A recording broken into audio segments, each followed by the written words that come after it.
My fellow citizens, I want to talk to you about our economy. It is important that you understand the reasons for the policy measures I've taken to combat the serious economic challenges this nation had long faced. I'm not going to talk in difficult terms by dwelling on economic jargon and concepts. I will speak in plain, clear language so that you know where I stand. More importantly, so that you see and hopefully will share my vision regarding the journey to a better, more productive economy for our beloved country. For several years, I have consistently maintained the position that the fuel subsidy had to go. This once beneficial measure had outlived its usefulness. The subsidy cost us trillions of naira yearly, such as a vast sum of money would have been better spent on public transportation, health care, school, housing, and even national security.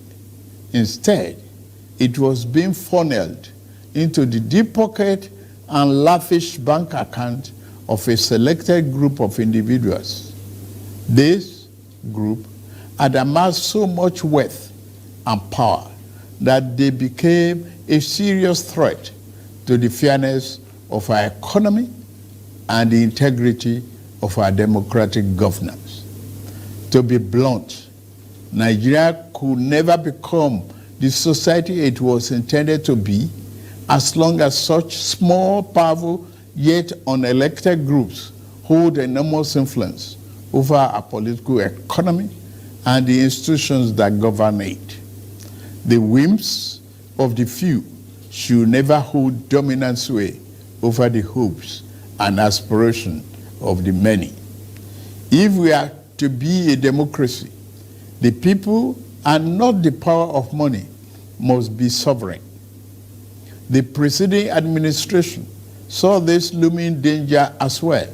Indeed, it made no provision in the 2023 appropriation for subsidy after June this year. Removal of this once helpful device that had transformed into a millstone around the country's neck had become inevitable. Also, the multiple exchange rate, the system that had been established became nothing but a highway of currency speculation. It diverted money that should have been used to create jobs, build factories, and businesses for millions of people. Our national wealth was doled out on favorable terms to a handful of people who had been made filthy rich simply by moving money from one hand to another. This too was extremely unfair and is not acceptable.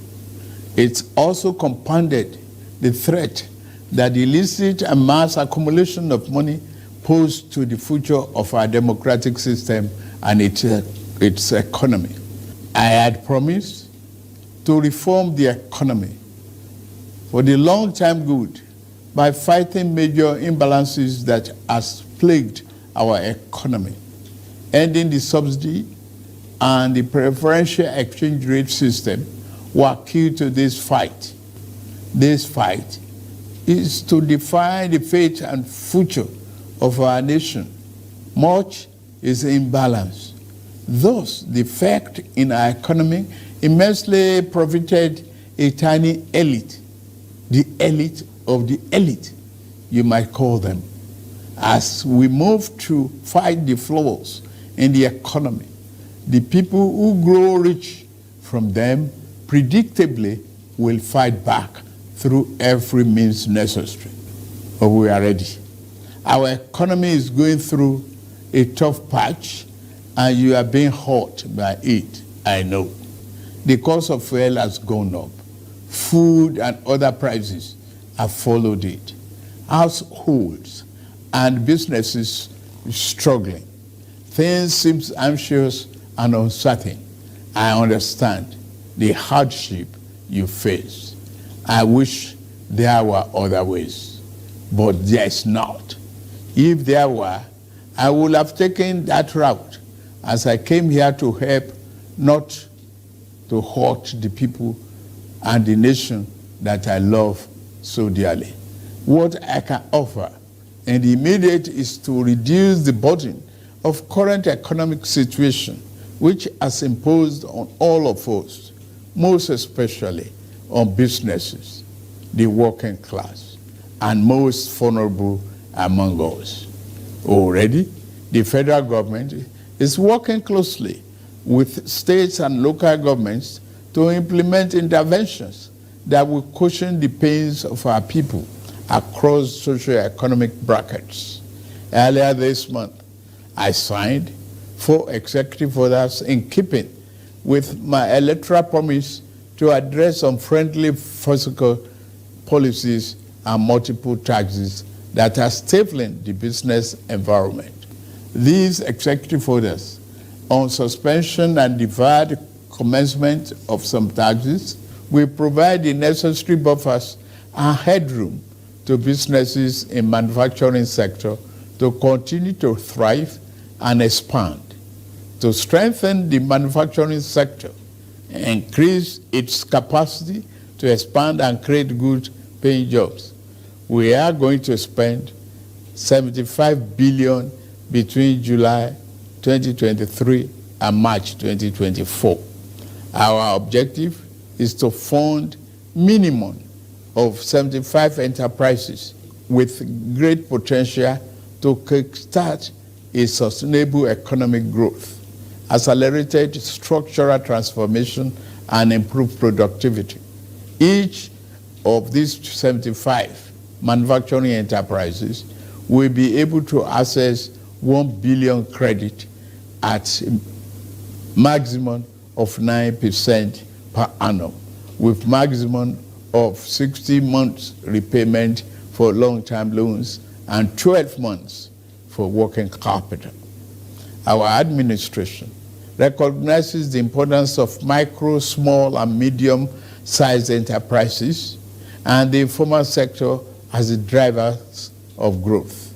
We are going to energize this important sector with 125 billion. Out of the sum, we will spend 50 billion conditional grant to 1 million nano businesses between now and March 24. Our target is to give a minimum of 50,000 each to 1,300 nano businesses owners in each of the 774 local governments across the country. Ultimately, this program will further drive financial inclusion by onboarding beneficiaries into the formal banking system.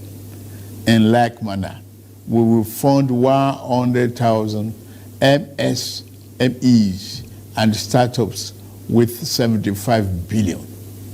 Under this scheme, each enterprise promoter will be able to get between 500,000 and 1 million at the maximum 9% interest per annum and repayment period of 36 months. To further ensure that food prices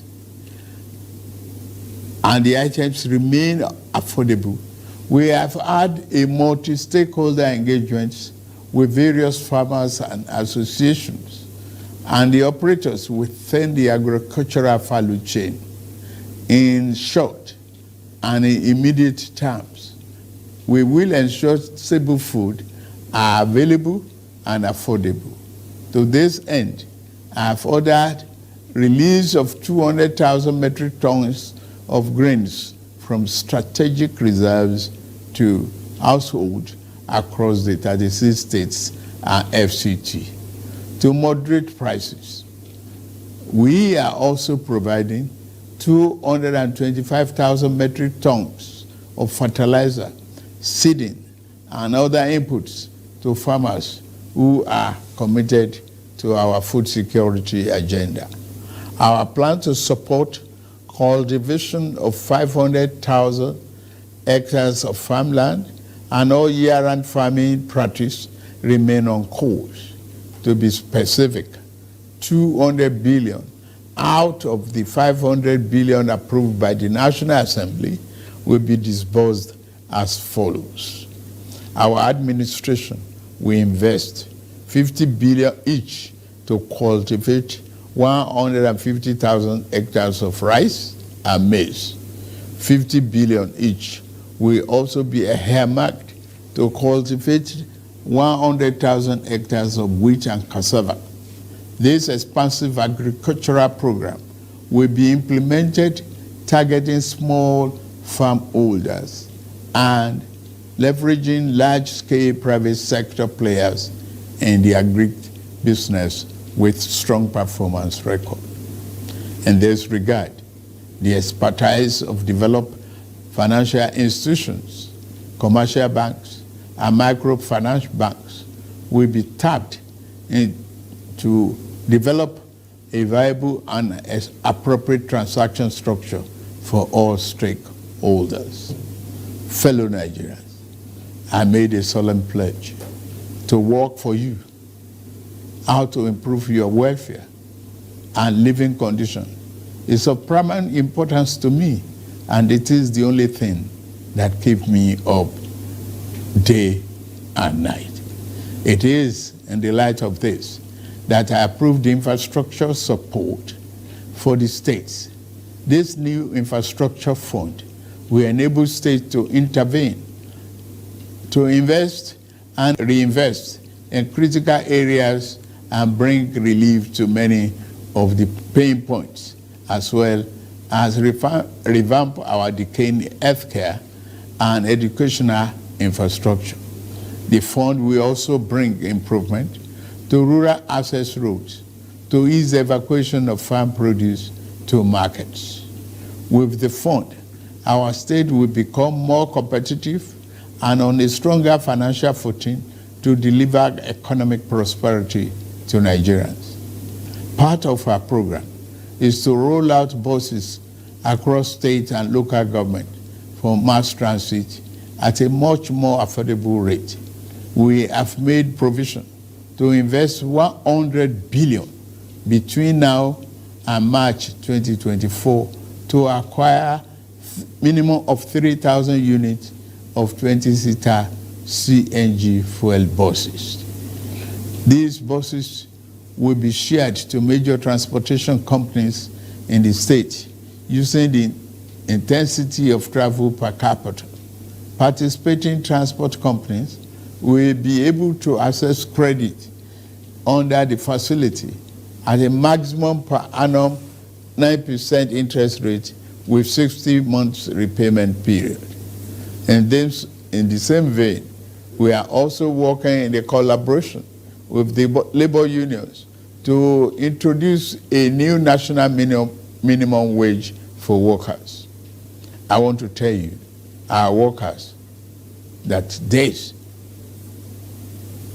your salary review is coming. Once we agree on the minimum wage and general upward review, we will make budget provision for it for immediate implementation. I want to use this opportunity to salute many private employers in the organized private sector who have already implemented general salary review for employees. Fellow Nigerians, this period may be hard on us, and there is no doubt that it's tough on us. But I urge you all to look beyond the present temporary pains and aim at the larger picture. All our good and helpful plans are in the works. More importantly, I know that they will work. Sadly, there was an unavoidable lag between subsidy removal and these plans coming fully online. However, we are swiftly closing the time gap. I plead with you, please have faith in our ability to deliver and in our concern for your well-being. We will get out of this turbulence, and due to the measures we have taken, Nigeria will be better equipped and able to take advantage of the future that awaits her. And in a little over 2 months, we have saved over 1 trillion naira that would have been squandered on the unproductive fuel subsidy, which only benefited smugglers and fraudsters. That money will now be used more directly and more beneficially for you and your families. For example, we shall fulfill our promise to make education more affordable to all and provide loans to higher education students who may need them. No Nigerian student will have to abandon higher education because of lack of money. Our commitment is to promote the greatest good for the greatest number of our people. On principle, we shall never falter. We are also monitoring the effect of exchange rate and inflation on gasoline prices. If and when necessary, we will intervene.